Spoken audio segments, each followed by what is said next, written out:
University में एक professor थे जो अपनी कलाई पर लेडी घड़ी बांधा करते थे, जिसे देखकर सब तलबा की हंसी छूट जाती।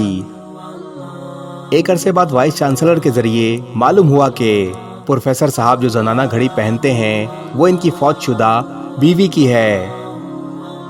इस वाक़ये से सीखा कि कुछ लोग बिना बोले महबूब के जाने के बाद भी इसकी कमी और दर्द महसूस करते हैं। एक बार अस्पताल में किसी मरीज की इयादत के लिए जाना हुआ। कॉरिडोर में चलते हुए एक नौजवान सा लड़की की बालों की विग गिर गई। वहां मौजूद तमाम लोग इस पर हंसने लगे।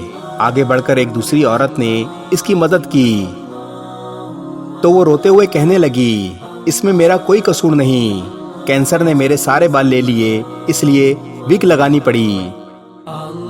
इसी तरह कब्रिस्तान में 10 साला बच्चे को एक कब्र के करीब खड़े होकर कुछ कहते हुए सुना, जो कह रहा था, मामा उठो, मेरे साथ स्कूल चलो, उस्ताद मुझे तमाम लड़कों के सामने मारते हैं और कहते हैं तुम्हारी माँ कितनी सुस्त और काहिल है जो तुम्हारी पढ़ाई का ख्याल नहीं रखती।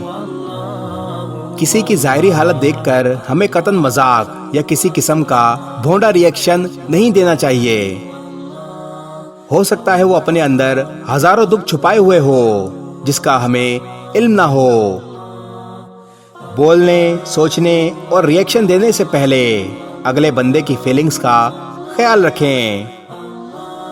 बिलाशुबा बाज बातें इंसान को अंदर से तोड़ देती हैं। बदगुमानी बहुत से मामलात खराब कर देती है।